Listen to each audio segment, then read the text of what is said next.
Vamos con lo anunciado. Juan José Santibáñez, ministro del Interior, nos acompaña esta noche en el programa. Muy buenas noches y gracias por aceptar la invitación a la entrevista. Buenas noches, gracias a ustedes también. Quería en principio repetir el byte que pusimos al comienzo del programa. El byte de la entrevista es un extracto de la entrevista que se hizo a la fiscal de la Nación, donde ella se refiere o comenta la denuncia que usted ha presentado en su contra ante la Junta Nacional de Justicia. Vamos a escucharla para conocer cuál es la respuesta del doctor Santibáñez.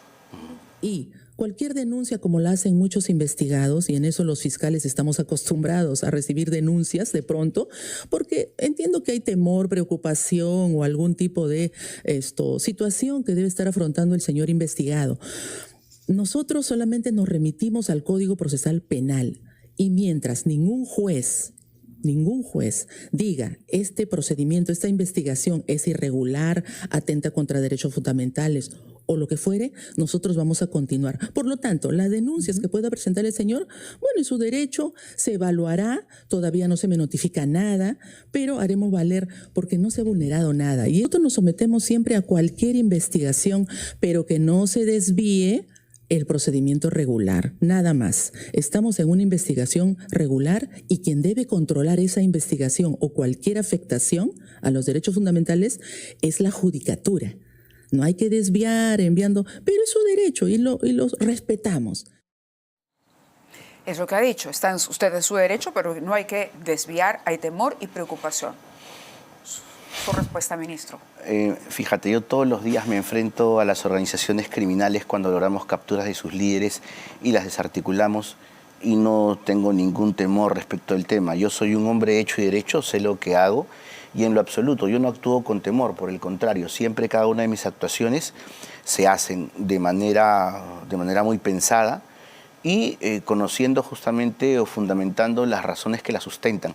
Y yo quiero referirte una cosa. Lamento mucho que la señora de la fiscal de la Nación mienta, porque está mintiendo. ¿En qué ha mentido? En el hecho que sostenga que la investigación que se está practicando conmigo está dentro de un hecho regular o dentro de un procedimiento regular. Y te voy a explicar.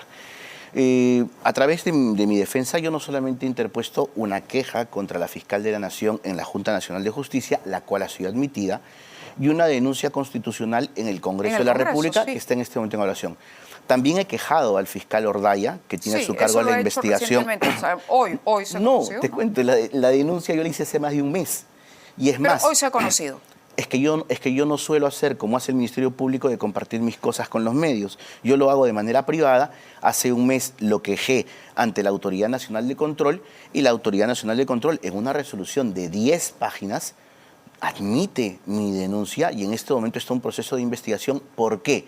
Porque mi denuncia es justamente contra lo que dice la fiscal de la Nación, que yo estoy siendo sometido a un proceso regular. Correcto, la denuncia ministro. Es porque el fiscal, siendo parte del equipo de FICOP y siendo quien te habla, un funcionario aforado, me ha investigado no teniendo capacidad, es decir, me ha sometido a un procedimiento al cual legalmente él no puede someterme y con anuencia de ¿quién? Con anuencia del fiscal de la Nación.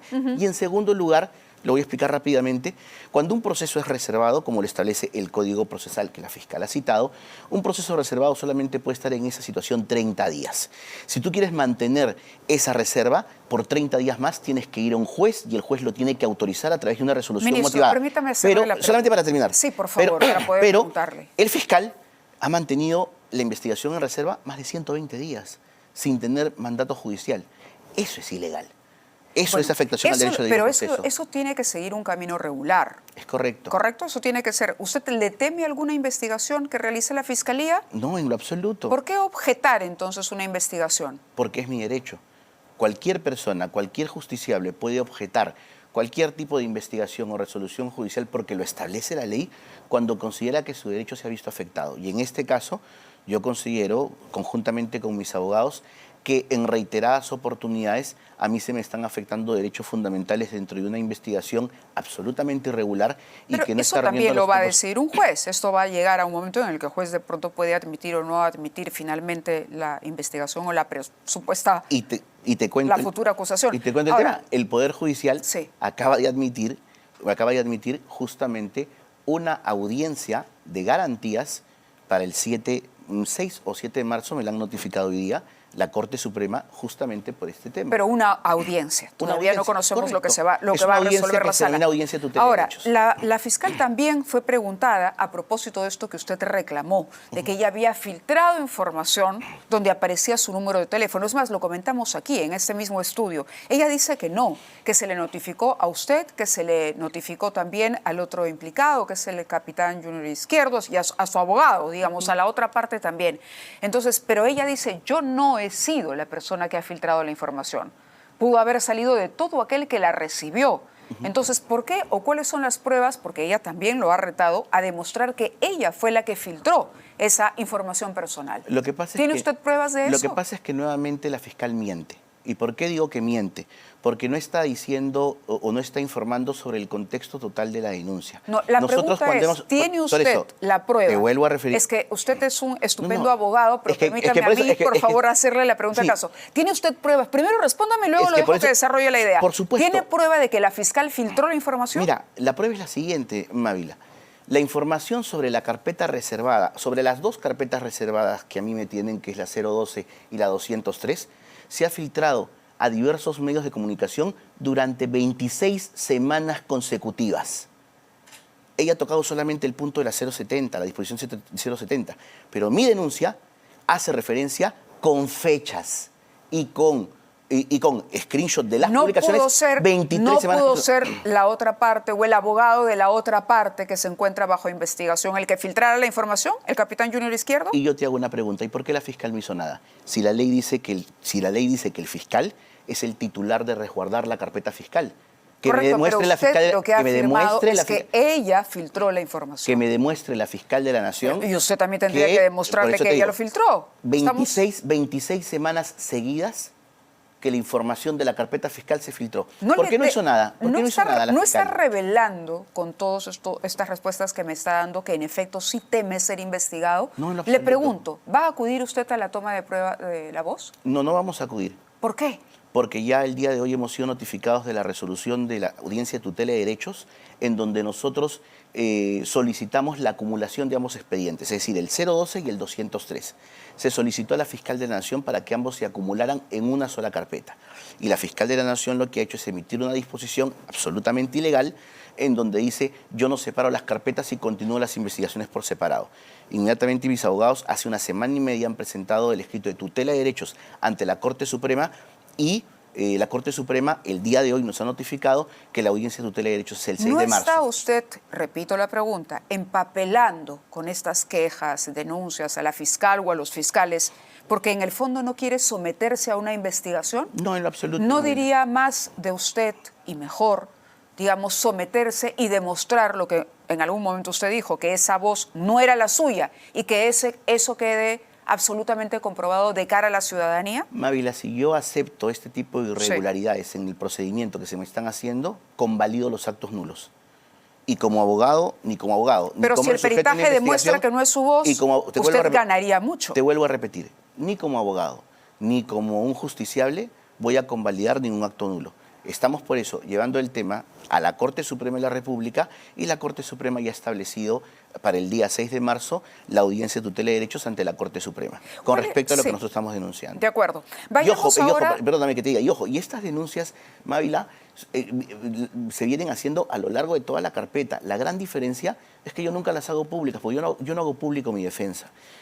Correcto. Entonces, ¿cuál es la finalidad de todo esto? Usted lo que busca es que sea destituida la fiscal. No, yo lo único que busco es que se cumpla la norma y que se cumpla la ley. La destitución no la establezco yo. La norma establece claramente que constituye una infracción muy grave la afectación de los artículos 46 y 47 de la ley de la carrera fiscal. Digo, usted es abogado y usted me está citando una serie de artículos, pero en el fondo lo que usted desea es que a través de esos artículos y de que esas querellas y esas demandas finalmente sea destituida. Pero finalmente yo eso no lo decido, Mávila. No, por supuesto que no lo decide, lo van a decidir diversas autoridades. Claro, no pero fíjese usted, una fiscal investiga a un ministro, hay unos audios, el ministro no entrega la información del celular, el ministro ni siquiera se quiere someter a la toma de muestra de voz.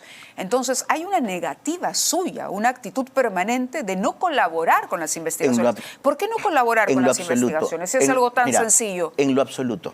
Y te digo por qué en lo absoluto. Porque nosotros cuando, por ejemplo, nos solicitaron el ITUT, que desde ya es un pedido ilegal, porque lo dije en tu programa y porque hay dos sentencias de la Corte, tanto del Tribunal Constitucional como de la Corte Suprema. Nosotros mismos informamos a la Fiscalía que estábamos en disposición de ir con el celular, que bajaran poner mi clave de iCloud, que bajaran la información y en ese momento ¿No es llevarme mi obstruir celular. a la justicia, no acudir a la toma de No, en audio? lo absoluto, no en lo absoluto. ¿Por qué? Porque existe un principio que es el principio del debido proceso y a la no autoincriminación, que mientras no se resuelvan cuestiones que son previas, como la de la Corte Suprema, cualquier persona... Pero sabe cualquier que ciudadano está es su derecho. proyectando esa imagen, ¿no? La imagen de alguien que no quiere ser investigado. Lo que pasa, Mabel, es que probablemente pueda proyectarse una imagen de alguien que no conoce el desarrollo de la carpeta fiscal o cómo se ha llevado. Aquí lo que nosotros estamos haciendo son denunciando hechos concretos, hechos que están acreditados en el desarrollo de las carpetas fiscales, de las que nosotros hemos sido, en este caso, y de las que nosotros hemos cuestionado a lo largo de toda la investigación. Y eso es algo y eso es un derecho que cualquier persona, no porque sea ministro, el hecho de que sea ministro no significa que no tenga derechos. Soy un ciudadano como cualquiera. La fiscal también ha dicho que no hay nadie irregular y que esto seguirá su curso y que el tema quedará ahí, hablando de su denuncia. Finalmente, esperemos los resultados de la investigación y veremos si finalmente en cualquier tiene caso la razón, está dilatando, le está sirviendo esto para dilatar veremos quién tiene la razón, si la fiscal o si finalmente tenemos la razón mi defensa y yo. A ver, quería preguntarle también, porque hoy no quedó claro, cuál es el marco que regula la designación de este vocero o portavoz. ¿De dónde salen el sueldo que recibe esta persona? ¿Qué cargo tiene? Porque la función la conocemos, pero el cargo no. Mira, en principio quiero referir que el principal vocero del sector es el ministro. Y es lo que he explicado. Yo jamás me voy a negar a una entrevista que tenga, digamos, un tinte político o que tenga que dar respuestas sobre determinadas actuaciones de mi gestión y de mi sector. Lo que nosotros hemos hecho es contar en este caso, con la asesoría. Lo que hace, en este caso, el portavoz, es un análisis de la información que recopila de todas las investigaciones y todos los operativos que hace. No sé quien trabaja. ¿Y cuál es el cargo dentro de la administración pública? ¿Cuál es el perfil al que obedece? Él es asesor. Él es asesor. El colocarle un cliché de portavoz o algo, o sea, no tiene ningún es un asesor, pero además con acceso a información privilegiada. Correcto, porque va a tener acceso a información de las investigaciones que realiza la policía. Pero esa información, Mávila, que nosotros compartimos a todos los medios de comunicación a través de nuestras redes sociales y que muchas veces no es difundida. Es lo que usted dice, pero él está dentro de la labor. La labor que hace justamente este portavoz es compartir con los medios de comunicación y, digamos, reafirmar todas las investigaciones y todos los operativos que se hacen. ¿Fue idea suya? Ahora, ¿Fue mira, idea suya o fue idea de la presidenta decirle que nombrara a un portavoz? ¿Sabes qué cosa? ¿Por qué se me ocurrió el tema? Porque vi que la Fiscalía de la Nación había nombrado un portavoz. Pero se está peleando usted todo el tiempo con la Fiscalía. Mávila, mírese en el espejo de los otros ministros. Mávila, ¿Qué otro ministro tiene un portavoz? Yo te digo una cosa. A ver. O sea, la Fiscalía quiere y usted también quiere tener su portavoz. Cuestionan que el ministro del Interior tenga un portavoz y lo tiene la Fiscalía, lo tiene la Contraloría, lo tiene la Superintendencia. Todas las instituciones. Y lo tiene el gobierno, es el presidente del Consejo de Ministros. Bueno, los ministros son los voceros de cada una de sus... Imagínense si todo el gabinete, cada uno de los integrantes del gabinete, designara un portavoz. Pero, Mávila, ¿de qué estamos hablando? ¿Dónde está la responsabilidad y la obligación intrínseca de los ministros de responder a las preguntas o a las inquietudes de la ciudadanía? Ojo, yo no estoy dejando responder, por eso estoy aquí en tu ¿Para programa. ¿Para qué? ¿Cuál es la idea necesidad justamente del portavoz es que haga públicas todas las intervenciones de la Policía Nacional con detalles, porque encima es un coronel en situación de retiro que durante 10 años ha desarrollado la labor de portavoz en la Policía Nacional. Al que le paga el Estado por hacer eso. ¿Y los demás portavoces de las demás instituciones también les pagan o crees que es gratis? Pero, a ver, por favor, vuelve usted a equipararse. ¿El Ministerio del Interior es equivalente a la Fiscalía o es equivalente a la Contraloría, al Poder Judicial o a la Contraloría? A la Contraloría. Por eso pero te digo, usted es el portavoz del Ministerio. Igual en la Contraloría el portavoz es el Contralor General de la República,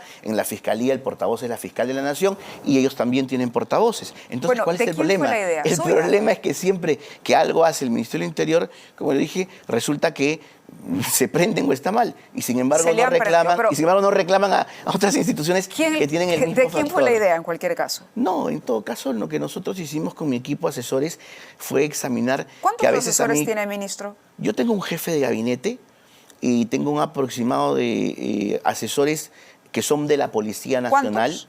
son aproximadamente todo el equipo, un promedio de 15.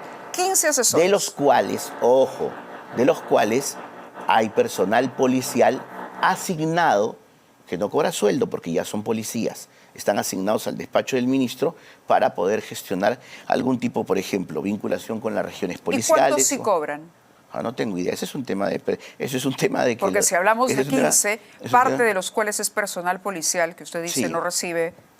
¿Y cuánto Eso es el personal eso policial? Eso es un tema Sumamos y que yo no, restamos en este instante. eso es un tema que yo no manejo, porque en todo caso quien lo maneja es la Secretaría General del Ministerio del Interior. Bueno, entonces pero el te puedo señor ha sido asegurar, contratado como asesor, es pero uno te de puedo- los 15. Pero te puedo asegurar que soy de los ministros que menos asesores tiene en la gestión del Por Interior, porque Dios. han llegado a existir ministros en gestiones y gobiernos anteriores, te lo digo porque yo he sido jefe de gabinete, Y en este donde han gobierno- tenido 20, 25 ¿Y asesores. en este gobierno también es el que menos asesores tiene? Mi gestión, al menos, es la que menos asesores tiene dentro del despacho. No, pero en conozco la comparación con cantidad- los otros ministros. No conozco la cantidad de asesores que puedan tener otros ministros. Sí sabe, No lo sé, no pregunto yo. Bueno, Eso no es fue un tema idea que- suya, entonces. Eso no es un tema que me incumba. en compañía de sus 14 o 15 asesores. No, en compañía de mi jefe de gabinete, porque nosotros llegamos a determinar que Porque no hoy le habían tiempos en realidad para nosotros poder a veces contestar o replicar todas las situaciones que estaban vinculadas a Y operativos en algún policiales. momento lo conversó con el presidente del Consejo de Ministros porque el señor Adriansen parecía sorprendido cuando le preguntaban y dijo, voy a averiguar cuál es la modalidad de contratación. No, lo que pasa es que cuando estuvimos en el Consejo de Ministros sí se me hizo la pregunta, la expliqué cuál es la razón, que a veces los tiempos no alcanzaban para poder brindar toda la información que nosotros queríamos, información específicamente de operativos y de realización de gestiones de la policía, de inmigraciones, de SUCAM, es decir, de todo el sector interior. Pero que yo seguía siendo, como corresponde, el vocero titular, el político, el que responde a las entrevistas como esta o como las entrevistas que me hacen cada vez que acudo al Congreso de la Porque él República. demostró aparentemente un desconocimiento del tema. ¿Lo consultó usted? ¿Le informó? Lo que yo escuché del señor Premier es la explicación que él refería, que este era un portavoz, imaginemos él es un portavoz, porque el portavoz lo que hace es replicar la información que nosotros queremos En que sea aras pública. de la transparencia, ¿cuáles son los ingresos de este asesor portavoz? No, los desconozco, eso no lo maneja un ¿No ministro. sabe usted?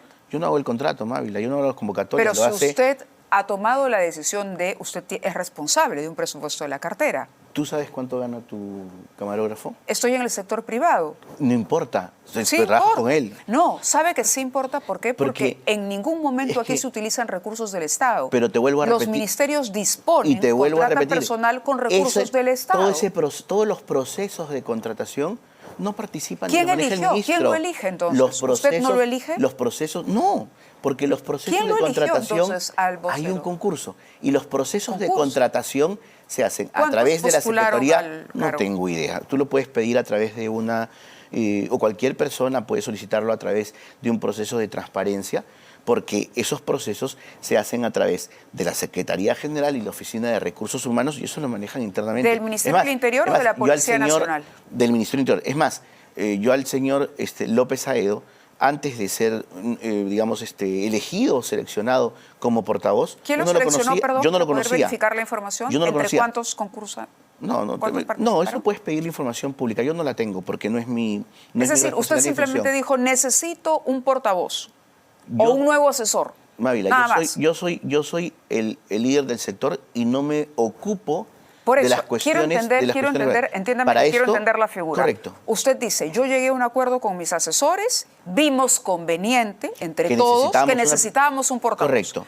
Paso siguiente, ¿qué hizo? Llamó a Recursos Humanos, dijo, necesito un portavoz. Mira, yo soy el ministro, yo no llamo a recursos humanos. Bueno, pero por eso hay estoy haciendo las para preguntas al ministro. ¿Cuánto gana para esto ese hay un jefe portavoz de y cómo gabinete, se eligió? Para esto hay un jefe de gabinete y el jefe de gabinete se encarga ya a través de recursos El humanos jefe de gabinete de todo el propuso proceso. el señor, entonces. No, a ver, te vuelvo a repetir porque tú estás confundiendo, creo, entre la propuesta del señor y la propuesta Quiero de un saber puesto. cómo fue contratado, bajo qué criterios y cuánto gana, nada más. Te vuelvo a repetir, yo soy el ministro, Ávila, esas cuestiones yo no tengo por qué saberlas. Por eso, pero si Para usted eso- consideró para que era eso- necesario, ¿a quién le pidió? ¿A su jefe de gabinete? Y él, Coordinamos con el jefe de gabinete y el jefe de gabinete ya coordina con los demás entes del Ministerio del Interior, como es la Oficina de Recursos Humanos, la Secretaría General, quienes son los encargados de hacer los concursos públicos, la selección y finalmente el nombramiento. Correcto. A propósito de elecciones, ¿cuál es su opinión sobre la posibilidad de que el exministro Julio de Martini sea asignado como embajador en la Santa Sede?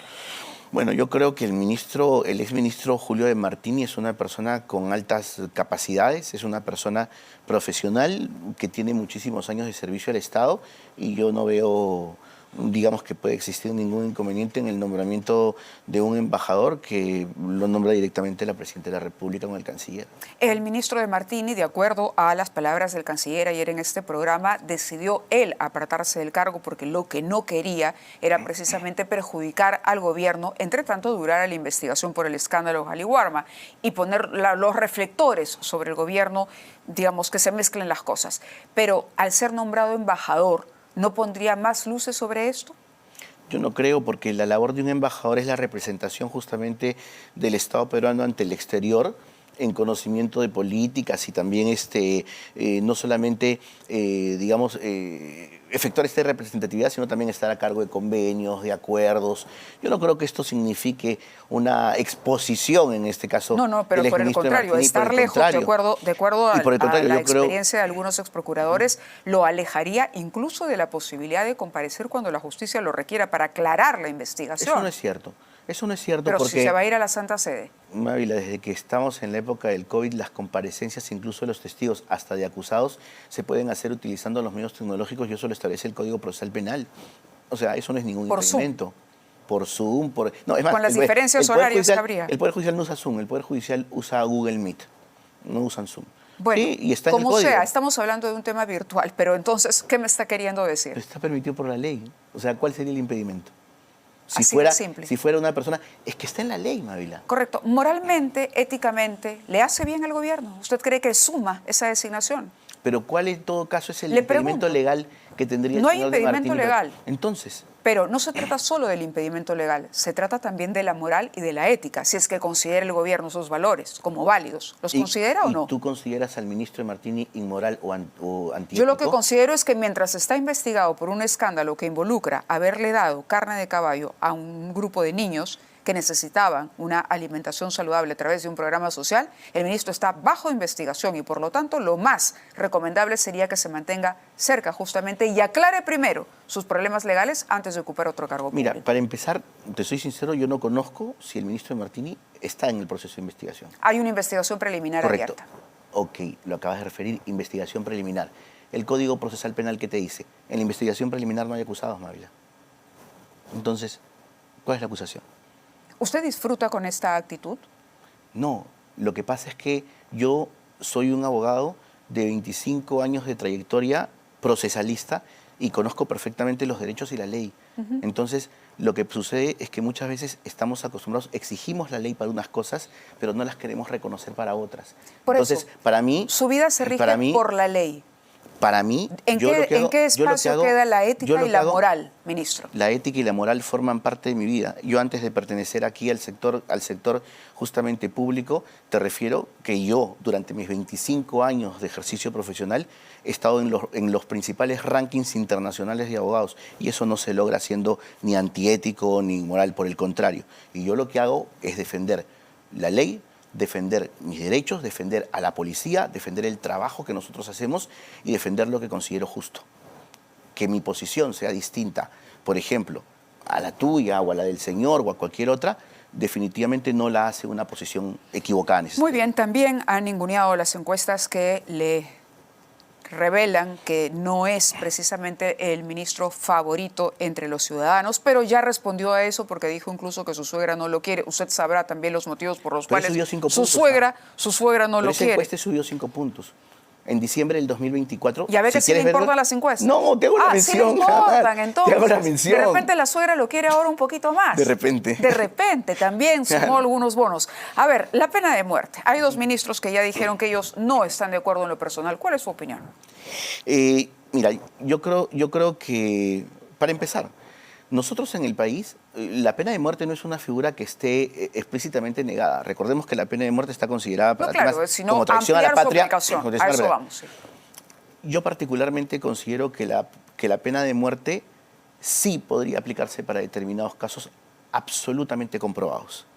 Yo creo que el riesgo no está tanto en el tema de estructurar un marco normativo, sino el riesgo es que tendríamos que dotar, en este caso, al Poder Judicial de todas las herramientas para que el juez que tenga la intención de sentenciar a una persona a muerte tenga todas las capacidades de advertir que su resolución es consecuencia de una comprobada participación de esta persona en el acto delictivo que es sancionado con pena de muerte. Correcto. Ese es el mayor riesgo. Nos queda clara su posición. Muy amable y muchas gracias por haber estado en el Mariela. programa. Hacemos una pausa y regresamos con el vocero de Renovación Popular, el congresista Alejandro Muñante, aquí en el programa.